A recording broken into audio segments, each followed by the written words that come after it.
काला जादू, black magic, कोई भी इसके बारे में एक बार अगर दिमाग में सोचता है या ख्याल आता है तो सिर्फ यही सोच पाता है आदमी कि किसी की बुराई के लिए, किसी का बिजनेस डाउन करने के लिए या फिर किसी को हानि पहुंचाने के लिए काला जादू किया जाता है।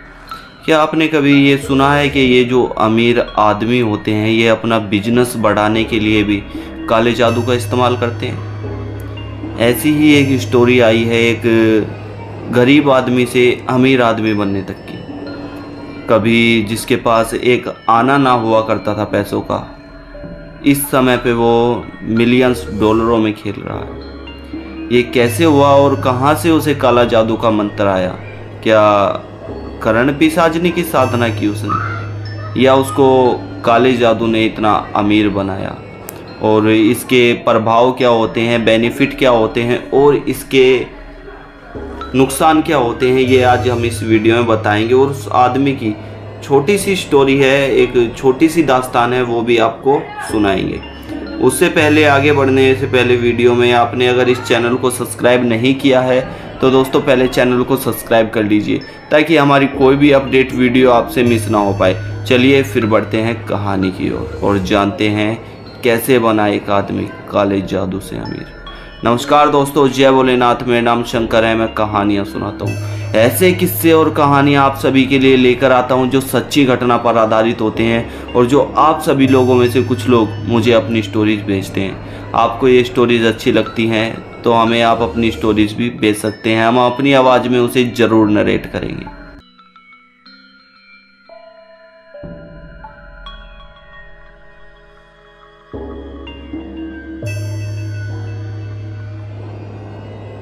मुंबई में रहने वाला ये सोनू कुछ ठीक घर से नहीं था, बहुत गरीब। एक वक्त का खाना मिला तो खा सके या फिर वो भी ना मिला तो भूखे सो गए, पूरे दिन से भूखे रहना, ऐसे एक परिवार से था।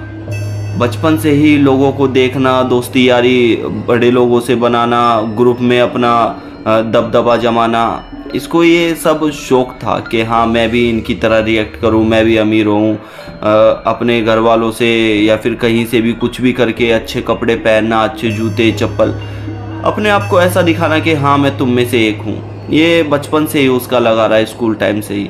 जहाँ बहन भाइयों को एक छोटे मोटे स्कूल में पढ़ाया गया, वहीं इस सोनू ने अपनी जो 12th पास की वो एक अच्छे स्कूल से की थी, प्राइवेट नहीं लेकिन अच्छा सरकारी स्कूल।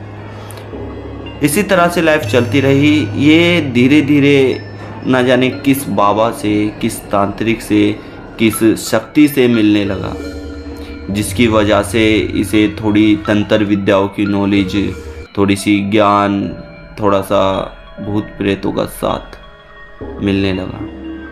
इन भूतों प्रेतों के साथ साथ इस लड़के को ऐसी तंत्र विद्याओं का भी ज्ञान होने लगा जो तंत्र विद्याएं शायद किसी के लिए बहुत ज़्यादा गलत साबित हो सकती थी। इस लड़के ने अपने गुरुजी को अपना दान में जान देने का भी वादा कर लिया था कि गुरुजी मुझे आप जो आपके पास शक्तियाँ हैं, जितनी भी आपके पास नॉलेज है मुझे दो, बदले में अगर आप एक दिन मेरी जान भी मांगोगे, बदले में आप गुरु दक्षिणा के बदले कुछ भी मांगोगे, मैं आपको दूंगा। इसी तरह से कहानी चलती रही। एक दिन इसने सारे अपने मंत्रों का उच्चारण करके, सीख साख के, सब कुछ करके इसे एक कमरे में बंद कर दिया अपने गुरुजी को।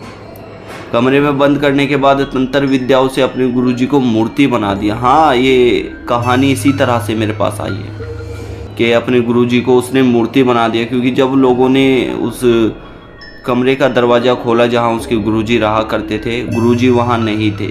गुरुजी की सिर्फ वहाँ एक मूर्ति थी और उसी मूर्ति की आज भी मुंबई में कुछ लोग जो गुरुजी को मानते थे वो पूजा करते हैं, उसके सामने आराधना करते हैं। और लोगों का मानना है आज भी गुरुजी उस मूर्ति के सहारे लोगों को अपनी शिक्षा प्रदान करते हैं। सोनू ने घर जाने के बाद अपने आप को बदलने की सोची।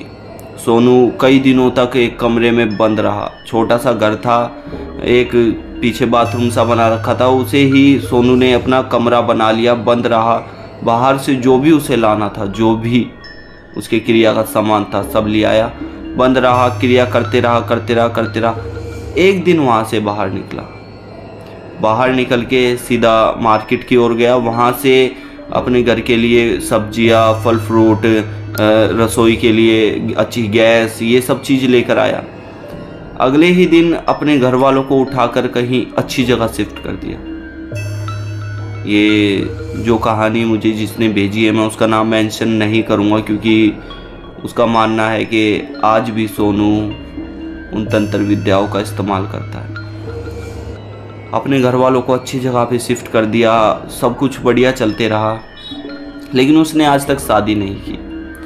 लोगों का ये भी मानना है कि उसने कर्ण पिशाचनी की सिद्धि की थी, लेकिन लोगों का ये भी मानना है कि ऐसा कुछ नहीं था। उसने सिर्फ और सिर्फ तंत्र विद्या से अपना जो मुकाम हासिल किया था वो सिर्फ और सिर्फ काले जादू की वजह से किया था।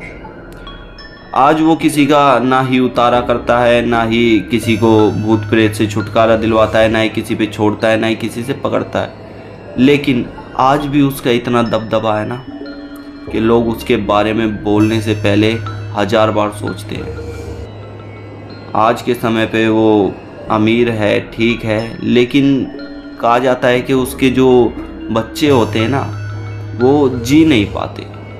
उसके बच्चे पैदा होते ही चल बसते हैं या फिर गर्भ में ही चल बसते हैं। इस तरह से उसे खुशी तो मिलती है, लेकिन उसे पिता बनने की खुशी अभी तक प्रदान नहीं हुई है। शायद इन काली शक्तियों की वजह से ही ऐसा हो रहा हो। जिसने मुझे ये स्टोरी भेजी है उसका ये भी कहना है कि वो अपने बच्चों की बलि चढ़ाता है। अपने बच्चों की बलि चढ़ाना क्या सच में कोई पिता ऐसा भी हो सकता है? अगर आपको लगता है हो सकता है तो कमेंट सेक्शन में यस लिखकर ज़रूर बताइएगा। और ये जो मैं आपको बातें बताता हूँ ना, ये जो भी तंत्र विद्याओं के बारे में जो भी बताता हूँ, भूत प्रेत के बारे में, मेरी बातों पे यकीन करने के लिए मैं नहीं कहता।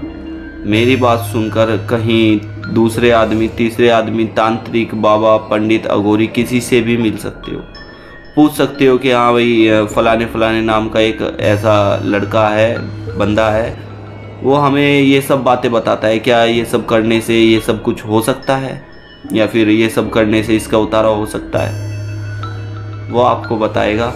दोबारा से आना इस वीडियो पे, कमेंट सेक्शन में लिखकर बताना क्या पता चला। साथ ही अगर आप नए हैं तो चैनल को सब्सक्राइब भी कर लीजिए। एक लड़के का फ़ोन आया मुझे, उसने कहा कि भाई मेरी जो वाइफ है वो किसी चीज़ से पोजेस है, मुझे लगता है इन पे किसी ने काला जादू कराया है, जिसकी वजह से इन्हें रोज़ रात को कोई बुरी आत्मा दिखती है। तो भाई मैं आपसे इस वीडियो के ज़रिए यही कहना चाहूँगा, यही बोलना चाहूँगा कि कोई मैं उतारा नहीं करता, ना ही मैं बाबा हूँ, ना ही पंडित हूँ।